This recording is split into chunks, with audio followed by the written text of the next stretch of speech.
'70 as we were in '71, and we weren't able to do it because Chuck wanted to run. Did you know going to the '71 season the offense was going to be a juggernaut? Oh now, my gosh! You finished yes. '70 really well. I knew we would be. There was no question about it. We came out of the gate that way, and we were that way all year long. Well, and then USC came here, and you just spanked them. Well, Jack taught me in the fourth quarter throwing the ball. We threw the ball one time in that game, it was incomplete. That's why Jack, hey, look, I wouldn't have liked to put, we had over 500 yards on USC. That's when they had Cunningham and all those guys, and they had a great team. What the hell was guys? They had Sam the Bam Cunningham. Sam Bam was fullback, and they had a great football team, great players, and so what happens is that we go up and down the field on them, and they hadn't stopped us yet. I remember the start of the game. They got the opening kickoff, and they take a drive, and they will score with it. And it took them about 6-7 minutes drive, to do it. And I don't know how many, 12, 13 plays. They kicked off to us. They kicked it in the end zone. We get it at the 20. We run option right, and Joe Wiley runs for 42 yards. We come back and run Pruitt to the left. Same play, Pruitt goes the distance, goes 52 yards for touchdown. So in 2 plays, we go 80 yards on them because they don't know how that line up against us. And that's what Pruitt having hello, goodbye? Yeah, hello, goodbye right after that. He had 3 games, about 200 yards in a row. He had USC, Texas, and Colorado. And when leading up to the Nebraska game, what was it like that week when all of a sudden they said, this is the game of the century? Well, I haven't lived long enough to know if it's game of the century or not. But it was a big game, and I wish that I look back on it, I wish I'd have the philosophy I had when I had the great running backs of Joe Washington, Billy Sims, and all those guys that I need to put the predetermined plays. In other words, I'll make sure Greg Pruitt gets the ball in his hands 20, 25 times a game. And I wasn't adhering to that philosophy then. We were just running the offense.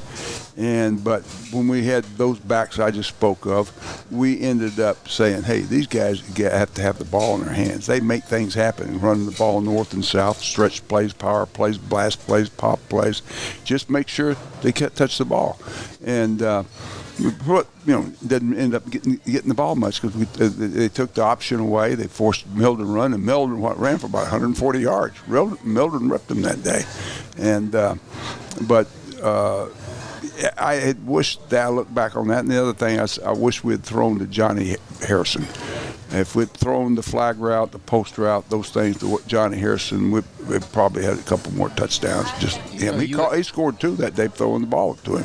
You've been in a lot of big games. You played at Arkansas, and what was the tension like around here? Because the media really the national media built this up like no other game in football history. The reason why is who's here. Look, Dan Jenkins came, Bud Schrake came.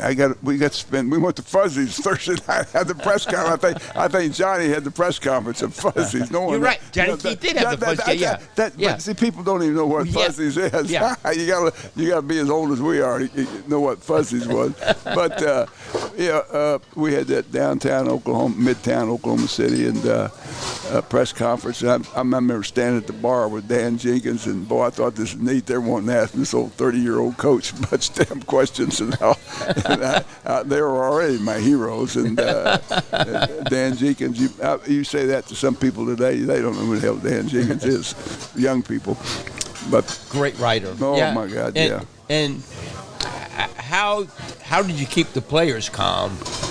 Well, players just every game. Everybody wants to think. They think we do something different for the bowl game, this game, the big game, and all that. You practice the same way. You practice Monday. You got practice schedule Tuesday and Wednesday, Thursday. Everybody does the same thing. Your time allotment. But the difference is those games bring out the best in you. You're going to get the great effort. You're going to get their attention all week long. You're going to have the mental and physical things given to you in practice that will definitely you don't get. I guarantee you, they didn't practice like that last week when they got ready for the Green Wave, the Tulane Green Wave, like they did this week. I promise you, because that got a wake-up call and their attention, and they even admit to that. But a game like the Texas, Nebraska, and the big games like that have always brings out the best in you. It brings out the best in them too. And well, they were at that time considered one of the greatest defensive teams of all time.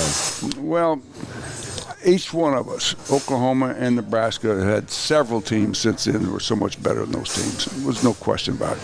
And I know we have, and I know they have too. In the 80s, Tom had some great teams, and were dominant with it. But Tom became a great offense when he started running the quarterback, running the option play. And, he had the great north-south eye backs, but when he went to the option, Nebraska became the world beater. You told me, though, I remember in the 80s, you told me your option was better because when your quarterbacks had to complete a pass, they did complete passes. Well, the guy was running so wide open. That's why. Well, Keith Jackson wasn't. Yeah, well, Keith was a great receiver. He made great plays, but great players make great plays when you need them. But they had Rich Glover, they had Jacobson. That defense was really. They were good. He was the Outland Award winner. Larry Jacobson, of course, Rich Glover, a great player, and.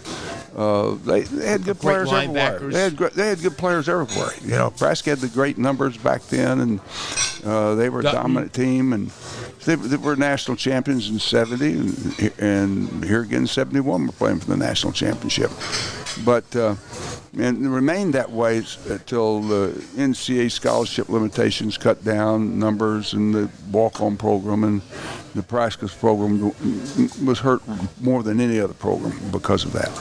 And everybody talks about the clip on Johnny Rogers' punt return. It wouldn't make any difference. Johnny Rogers was going to score. They weren't going to catch him. Johnny Harrison wasn't going to catch him. And from where he was, you can look at the film. It would be a involvement play. If the clip, even though it's a clip. But the defense, Sugar Bear Hamilton hurt his toe during the game, and Derlin Moore was hurt. So that obviously hurt. That hurts you. We weren't a great defensive team that year. We weren't really good on defense. We were an 8-man front, 3 deep secondary. We were kind of gobble-wobble on defense. Raymond Sugar Bear was a great player, and no question. He played in the league, 10, 12 years. He's in the league now. I think he's coaching or just retired. He's retired. He coached for 20-something years in the league. Great pass rusher. Out of Douglas High School. He and Albert Chandler came out together, and they were two good players. I mean, both played in the league. And but Raymond, I remember the two plays that stick out in my game. And that game, more than any to me, was that Raymond Hamilton, in the fourth quarter, when the last drive, that Nebraska had the ball, they're at midfield, and it's 3rd down and 8. And Jerry Taggy's got to scramble to his right because of the pressure that he got that side. He scrambles. He's going to throw the pass. They were in a broken formation. They were out of the I formation. Johnny was in the slot. And he rolls to his right, and Sugar Bear Hamilton's getting a hold of him, fixing to bring him down for a loss. We'll make it 4 and 15. And he throws the ball sidearm, throws it right, he's right-handed, throws it sidearm. Johnny Rogers catches the ball off the ground 2 inches, laid out, caught the ball, got his hands underneath the ball for a 9-yard gain. They gave him a first down. I would like for him to have that 4th and 15 play that one, but they converted, and that was the drive they went and scored on with 30 seconds. It seemed that game that Jack threw the ball more than he had been thrown in Yeah, games. we did, but we should have thrown it about 6 more times to Johnny. Post routes and flag routes. Really should have. And Johnny, every time he caught it, wide ass open, and then they were trying to play. Johnny had great speed. No one realized what John Harrison's speed was. Jack Mildren was the number one player in the state of Texas when he came out of Al Blaine Cooper. The reason why he probably was is because John Harrison was a split receiver. He'd come out and throw a 7-yard out route, and Johnny would take it 80 yards for a touchdown. Throw a 7 or 8, 9-yard hook, and Johnny would take it for 50, 60 yards for a touchdown. And but it's just now remember what happened after they took the lead. Well, we came back. We got the ball. It was 30 seconds left in the game or something, and we thought it was the post route, wasn't the flag. We thought the post, and we overthrew Johnny Harrison is running wide open. And the guy's chasing him. He's not. The guy's trying to stay with him, but he can't catch him. Johnny's already outrun him, and remember the ball goes right over Johnny's fingertips, just a foot too long. If Jack he underthrown him just another foot, Johnny catches that, and he'll go the distance, go 80 yards for a touchdown. And that was the first play after we got the ball back, 30 seconds to go in the game. Boy, that was a breathtaker when you saw that happening. But. It's one play that didn't make it, but it came within an inch of making it. Let me ask you, calling games, when you became head coach, you had other people call games. What was it like as an assistant calling every play? Well, first of all, Galen Hall and I were in the press box together all the time when I was a coordinator. And we planned the game plan together. We spent all week together, every week, in the game planning. Looking at what we were running first down. The first down plays, second and long, second medium, second short, third. Same thing. That's why you practiced all week too. So we knew what we was against this defense, and if they play what they've been showing us and what we expect them to play, this is our game plan, and we're going to stay with it. And Galen adhered to that too, so I didn't get away from. I never got away from not being involved in the offense. I wore a headset back in, and when we were in the wishbone, and we talked constantly. I'd flipped from defense to offense. Obviously, flipped on the offense when we had the ball. We discussed the offense a lot, and then Jim Donnan came, and we wanted. We had Mac for the 1 year. Yeah, we had Mac 1 year. Mac didn't want to run the option, and we lined up in the wishbone. We ran the outside option. That was about it. We lined up in the wishbone, but we didn't run the triple option. And when Donnan came, I said, Donnan, we're going to go to Air Force. We're going to learn Fisher DeBerry's playbook, and we're going to run their offense. And I'll tell you what, we won the national championship the next year because of that. I always give Fisher credit for it. I really believe that the things that we were taught and learned there, people were coming to see us in Wishbone. Well, you know what? We should have been going seeing what other people were doing. New ideas, fresh ideas, and they had some things that they were doing that really made us a better football team. As I remember, right, nobody going into the 71 game thought you were going to score a lot of points on them because how good they were during the season, but they hadn't faced anything like you. No, we led them at the half, and hell, we're leading with 30 seconds to go in the game. And you're talking about Nebraska champion, yeah. But like Laceville was upset, and they didn't win it. And I said, Laceville, we weren't a great defensive unit. We had some good defensive players, but we weren't really a great defensive team. And but he said, hell, 31 points ought to win a game, for you. You got to protect 31 points. But we didn't, and we probably should have scored more. But usually with 31 points, we won every game we played before that. And but was the fullback? How'd the fullback go? How did Crosswhite? What kind of success did Crosswhite have in that game? Well, he was about average. Obviously, the nose guard made a lot of tackles in that game, Glover. But we ran a counter. You might remember that we ran a counter with Mildren off the fullback that game. We opened to the fullback. We ran all backs flow that way. Then Jack just like running quarterback sneak back the other way. The guard come down, pushed Glover on that way, then back up on the linebacker, and Jack was right behind the guard, going on the linebacker. So we we basically ran a quarterback. The first time we run it, he broke for about 11 or 12 yards, and we ran it several times and made good yardage every time we ran the ball, make first When you downs. had a good offensive line, Tom Brahaney at center was an All-American. You had a good. We weren't really big and physical. No one was big and physical How like big the was other day. how big were the offensive linemen? Oh my gosh! In that era, they were 250, 60. You know, that was, you know, it didn't get to the 80s to, you know, we had one guy. Remember Vaughn was one of the guys we had was about 290, 280 something played for us, but most guys were 270 and 80. They could run. We were quicker than hell. We'd get off the ball. We were guys that we came off out of a 4-point stance. We weren't going to be in a passing stance. People knew we didn't throw the football. It was easy to play action. We come off the ball, and we were quick coming off. We could cut off people, and we used our speed and quickness. You know, as you look back at the game, from an offensive point, scoring 31 points was really good against that defense, right? Did you go in there? Did you really go in the game thinking that you were going to score for 30 points on them? Well, I thought we could. You know, I thought they were a great defensive team. They were leading the nation defense, but then they say, remember, that's the times they said great defenses be great offenses, right? But I'm telling you, we were really a great offensive football team, and our numbers were, you know. But like I said, we've had better since then, you know. What was it like after the game, after you lost? What was the locker room like? Oh my gosh, you know, the disappointment.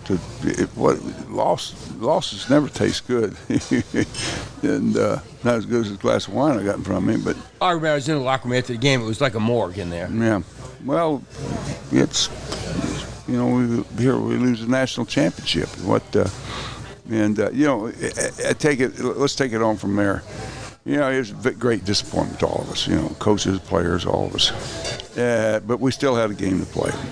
We put 66 on Oklahoma State the next week. You know, as another track meet, 700 yards or something like that. And we beat them 66 to what, 6 or something? I can't remember what it was. Something like that. Yeah. Then we go play Auburn. Auburn and Alabama had played to a 14-7 game. I think it was a 7-7 in the fourth quarter. Alabama and Auburn, and we played on Thanksgiving Day, right? In Nebraska. Well, they were playing. I heard their scores. It was, I don't know whether they played that weekend or not, but I remember the game being really close, and so we go down to play Auburn in the Sugar Bowl. Nebraska's going to go to the Orange Bowl, and they're going to play Alabama, undefeated Alabama. So what happens is that we go to the Sugar Bowl, and we're leading 32-0 at the half. And I'm laughing. I go in the locker room, and that offense, I'm meeting with all the offensive players on this side of the locker room. I'm laughing. I say, guys, you know what I'm thinking about? He says, you know, there's two teams in Miami, Florida now watching this ball game. One of them right now is wondering what in the hell is going to happen to them that night. And we're sitting here knowing what's going to happen. And they have no idea. And the first time they punted the ball to Johnny Rogers, what did he do with it? He ran back for a touchdown. Yeah. They beat Alabama 38-7. Yeah. They beat them 38-7. Just kicked the hell out of them. Why you go back now in this game? It's like Oklahoma and Nebraska players became friends. I know Jack became friends, and everybody. This game, it just became special between the two teams, did it not? Well, the Nebraska game? Yeah, well, 71. But I've always said that the biggest game for our fans probably is the Texas game. You know, the reason why there's no one ever graduated University of Texas, came north of the Red River to make a living, but there's a hell of a lot graduated Oklahoma that went south of the Red to make a living. We got so many people, alumni in Houston and Dallas, West Texas, all over the state of Texas, huge alumni organizations. We got, and half our student bodies from Texas, you know, and they go back home. So what happens is that, you know, that game is for our fans the biggest game. because they live a lot better when Oklahoma kicks their butt down there, right? And they live in the state of Texas. But the coaches and players know that the Nebraska game is the number one game. Why? Because that's for the conference championship, which is our goal every year, to win the conference championship and maybe play for the national championship, which the Orange Bowl was the last game played of the year at this. Remember this period of time, these decades in 70s and 80s. The last game of the season, the last game you see is the Orange Bowl, NBC, in Miami, Florida. All the Rose Bowl is played earlier, the Cotton Bowl, all that's played earlier. And when the Rose Bowl was over, we kicked off. And that's what happened. Why do Nebraska fans love you? I don't know. They love me. Well, you went up speaking. You went up there all the time and speak engagements and things. That's unheard of. I did that a lot, and they were always nice to me. And I always said I hope our fans are as nice to them as they are to our fans or to us. And they've always been to me, because they have great fans. And Bob Devaney, I think, created that and all. But Nebraska people are just good people. And but what happens is that. I've always thought that I was going to think about. I get to think about something else. Al, if something I thought, great thought will come back to me. Great thoughts will come back to you. How special is this week going to be? All these guys coming back. Hey, it's going to be great. Just like mentioned Sugar Bear right now. I hadn't seen Sugar. You know what? The last time I seen him, it was at Chuck Fairbanks' funeral in Scottsdale. Last time I saw him, I was up in. Remember, I went across the country and interviewed players that were scalping tickets. Yeah, I sent you. I paid for it. Yeah. Your newspaper should have paid for that. I did. People don't know that here. No. Here I'm a head coach at Oklahoma, and they're wearing my ass. I never knew it until you told me that you paid for it. The paper never told me I paid. They paid. You paid for it. I did. I paid for your damn expenses. That was what was the Lincoln? What was that? Some people got mad too about that story. Well, the reason why the Daily Oklahoman was wearing our ass, and people in Texas were wearing our ass out about it. All the papers in Texas are saying Oklahoma's selling their team season tickets. Their Texas tickets are they're cheating. We've always had every newspaper in the state of Texas that attacked us like that. We go down there for the OU Texas game every year when I was coaching. Hey. It was like an expose, it was never anything positive. It was all negative written about us that week of the game, and so they came out with the ticket sales, scalping tickets, and the players doing all that. I'm going to tell you. I said, everybody does that, but they won't write about it. It's kind of like politics today. They won't write about what's really happening. So what happens? You go out and go around the country, all these other programs. You talk to players and all from Ohio State, Texas, and everything. Yeah, everybody. You know what? Scotty Hill will tell you this story. Scotty Hill, when this is back in the 70s, we were kicking their ass really good. Texas then. We were hanging at 100 of them every year, and won about 4 and 5 in a row. And what happens is that I never lost to Darrell Wall. I had that one tie. We didn't get to kick the extra point. Von Schauman doesn't get to kick the extra point, and that was 76. But the rest, we won the rest of them. And so what happens is that. Here I go. I get off my tangents about that ADD kicks in. What were we talking about? In 76 with the scalping tickets. Yeah, scalping tickets. We were talking about scalping tickets. That's where we were. Well, Scotty Hill would meet the captains of the University of Texas, their designated leader, whoever, captain or so. Scotty would take our tickets, go down there and get their tickets, and bring them up here and sell their tickets up here to all their Orleys and all, because we were getting a couple $100 a Texas ticket back then. The kids were making that, and so Texas kids weren't getting that. They weren't paying that for them. So Scotty says on Thursday night he used to drive back down to the Red River and meet the captain down there at the Red River and give him he'd have a sack full of $200. He'd have at least $200,000 for the cash. Give the Texas players. You know what's funny? You talk about the newspapers. Okay, they're going after your butt. And one of the allegations, I had you on my show, and I go, one of the allegations that You and Patsy Benzo, who? Oh yeah, he ran a high dollar prostitution. No, yeah, I said, I go to you. I said, there's an allegation that you're running a prostitution ring out of Otello's, and you go, no, I'm running. I just damn lied. They said I'm running a high dollar prostitution ring. That's a high dollar prostitution ring. Oh, how did that come about? Oh, Dave, I'm gonna tell you, I really believe it. Because of this, it's because I had a insurance company. It's called Investor Security Life Insurance Company. I borrowed $350,000 from life investors in Cedar Rapids, Iowa, to charter a full life company in the state of Oklahoma to sell. We sell comp life. It was, it was back when you sell car agencies and banks, credit life. It's a credit life business, and we were selling credit life, and First Liberty, First National Bank, Vos Bank, and Gaylord had a company called I think First Life or something like that. I can't remember what the name of it. Well, they sick Jack Taylor on me. Jack Taylor's an investigative reporter, and he started writing negative stories about it. And it was like a coach working for the University of Oklahoma shouldn't be involved in the capitalist system. I shouldn't be able to have a business on my side, or you know what I mean? Yeah. And so all of a sudden these negative stories coming out about me, and it's all about that. And I guarantee you, he attacked our program for years. That's why I wrote about him. That's why he sued me for $30 million. You read my book. He sued me. I had to be in Austin for 3 weeks in a damn trial down there because he sued me for $30 million because I wrote that story about him, which was true. So and Dan Doran, what was the guy from when there was a Dallas Times Herald?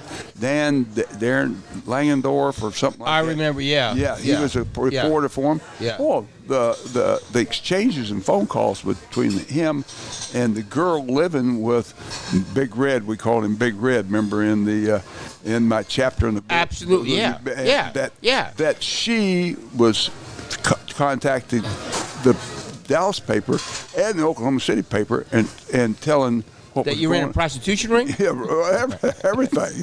And, ticket scalping, drugs. We came back from Orange Bowl. We ended up landing on tarmac, and they said everybody stay on the plane. No one can get off. And after about 30 minutes, I get up and go walk the door. I said, why the hell can't we get off? Our buses are here. They're checking all the luggage. And I saw dogs out there going through our luggage. And I asked them, I said, and it's FBI too. It's a local FBI. And I said, well, what the hell's going on? Well, they're checking for drugs. We got a tip that the players bring back drugs on the plane. The girl had talked to the player that he was living with, and she wanted him to pick up a package and bring it back. And he was smart enough to think about, hey, I'm being set up here.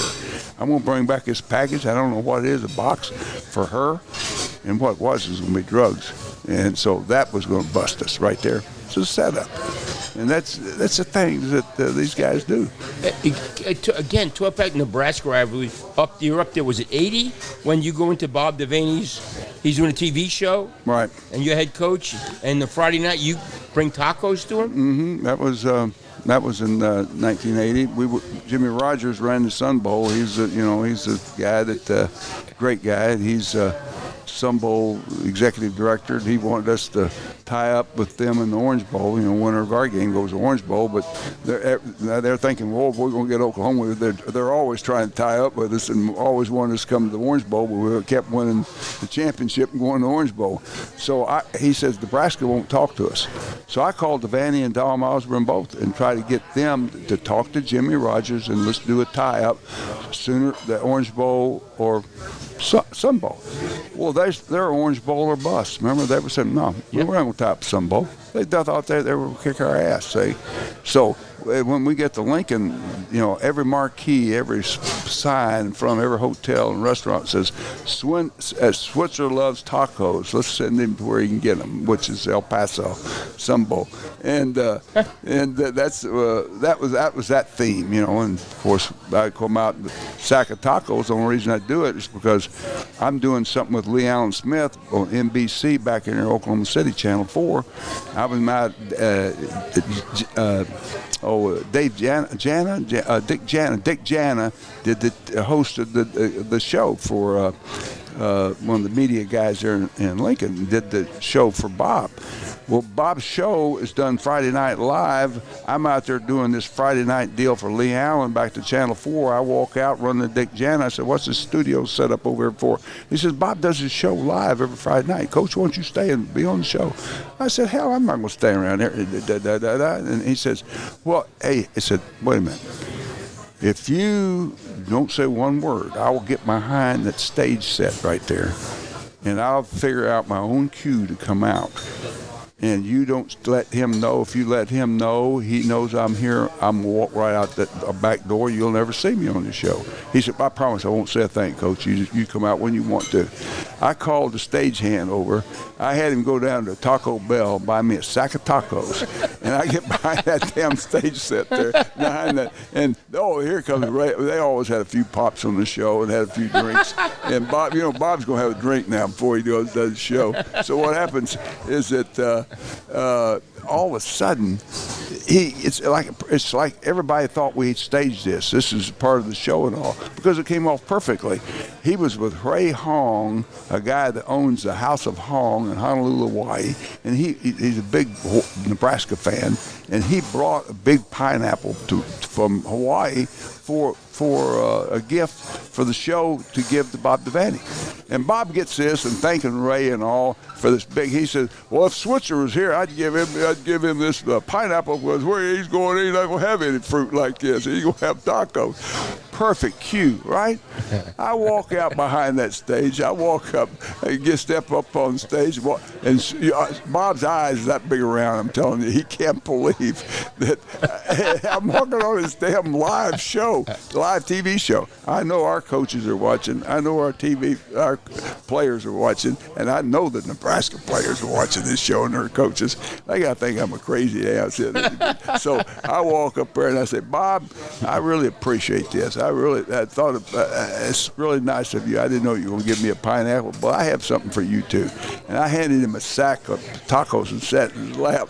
And he looked down at toes and saw Taco Bell on him, tacos inside that lap. Oh, Switzer, sit down here. Oh, great coach. All this stuff goes on. But sit down. No, I got to go. I got to get back with my team. And we got a game we got to play tomorrow. Hey, we beat their ass. They were a 12-point favorite. We kicked them in Lincoln. That's the game. I'm sitting in the press box. No, I'm up on the roof. I'm by their coaches. And late in the game, Buster Rhymes heads down the sideline. About 45 yards. Yeah, and I hear one of the Nebraska coaches saying, they're doing it to us again. I'll never forget that. Oh, yeah. 6 times in the fourth quarter with about 3 minutes to go. Yeah, right. Well, Stanley Wilson did too. Stanley Wilson was a great player. People don't realize how good Stanley was. He took Cincinnati Bengals to the Super Bowl his rookie year. Yeah, then he was cocained up in his damn room. They had to kick him off. But he was a great player. Let me ask you about the 72 Nebraska game. Of course, J.C. Watson's pretty good too. Yeah, pretty good. So you lose in 71. You go up there in 72. Maybe the coldest day I've ever experienced in my life. Was pretty good too. He was on that team. Yeah, that's exactly right. Yeah. So we were a good football team. 72 was different. You go up there, and it was more of a defensive struggle. Pruitt was hurt. Yep, right. And you go up and beat them. Tinker Owens makes great catches. Dave Robinson did a good job throwing the football, making some plays, and Dave Robinson wasn't a wishbone quarterback. He was recruited in the era we were in high formation, and Dave did a good job for us. He didn't turn it over, didn't make mistakes, didn't get us beat, but he wasn't a runner. We never ran the ball.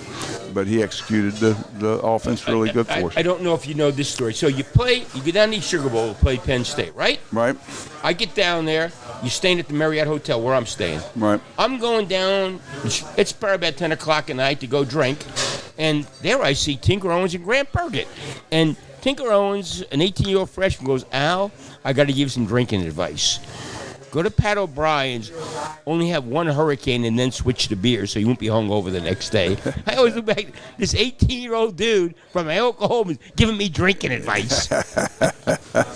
I don't know about that. I can't substantiate that story out. Hey, I can. Yeah, here's the thing. You could have won a national championship in 71. 72, you lose to Colorado on they watered down the field. Eddie Crowder did up in Boulder. And Joe Wiley, I think, shanked the punt in that game. Yeah, it was a 14-7 game. 73. It's the only game we lost. If you kick a field goal, you win a national championship. You're undefeated. 74, you win one. 75, you win one. 76, you don't. 78's the one. Up in Nebraska. Yeah, that was your first loss to Osborne. That's the game I look back on. The great team that we should have been national champions in 78 when the backfield's Kenny King, David Overstreet, Billy Sims, Thomas Lott, and the defense. Greg Roberts. Yeah, Greg Roberts and our Tabor. But the defense, was Hunt and Cumbie and Kinlaw plays 12 years for the Raiders, starts for them in Oakland. Tabor started as a rookie for the Giants. Darrell Ray played for the Jets for 8 years. We had really great defense, great offense, and we fumbled 9 times, lost 6 of them, and got our ass beat only 17-14. If they'd done that, give us those stats, we'd hang on them. We go to the Orange Bowl, the score is 31-10. You're going in the fourth quarter. We fumbled 1 time and didn't lose that one. So we had no turnovers. But the game score is closer because they scored the last play of the game. I'm playing everybody. What did you think when you saw the clip of when Nebraska, Devaney, and Osborne found out they were going to play you in the Orange Bowl? Well, the Orange Bowl's job is to get the highest ranked team to play, and hell, we were higher ranked than they were. They'd beaten us on that day, and they'd lose the next week to Missouri, and who we had beaten, and we end up the only game we lost was Nebraska. Hell, we were 10-1 or 9, whatever it is. And Alabama won the national championship. Yeah, so they asked me after the game who's going to be national champions. They were 10-1 too, I think, 10-1 or something, because they had the same record. I remember that.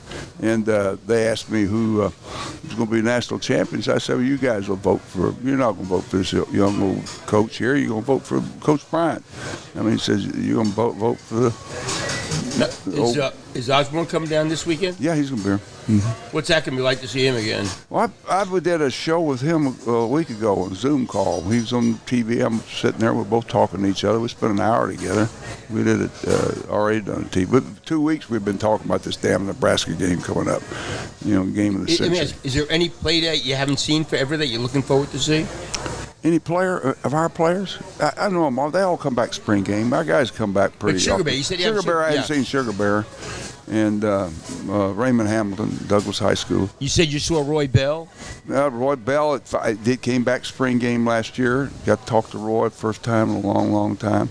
You've seen Cross White. Oh yeah, I've seen Cross White, Joe Brahaney. Wiley, and those guys. Brahaney never misses anything. I see Brahaney all the time. National Coaching Convention. Here. I haven't seen John in a while, but most of the guys come back. Vic Kearney, those guys I've seen. They're good guys, and I haven't seen them in a long time. It's great though, isn't it? Oh, Pete Halfman. Remember Pete Halfman? I remember Pete Halfman. Yeah. And I saw his name, and I laughed. I said, Pete Halfman's coming. And I said, hey, that's great. He was a junior college kid. We brought him defensive end, could run. I remember when you first got here, you had a kid. I was sports editor of the school paper. Harry Hespenberg. Oh, my God. Crazy Harry.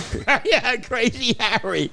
Oh, my God. Could players like that survive in this day and age? No, he didn't survive. He didn't survive then.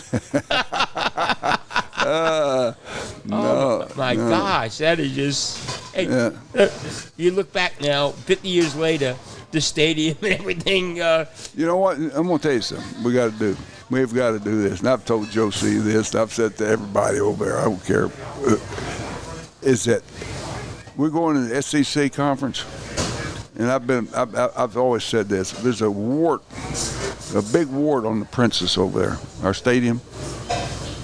Is a press box. The press box is what Bud Wilkinson had. If we can't not go in the SEC conference and have all those people from the SEC conference come here and look at this thing and say, that's where the media and the press. We could have 300 boxes underneath that over that side.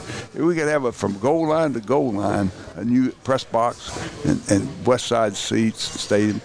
We could do that. There's no question why. We could pre-sell it, and with people buying the damn Have you told suites. Jokey Stiglone about it? Oh yeah, we've talked. Yeah. He's got a plan. He says there are priorities first, and we've had to take care of those, and eventually getting taken care of. But we're gonna have to take care of our press box. Someone's gonna fall down. That's built in the 50s.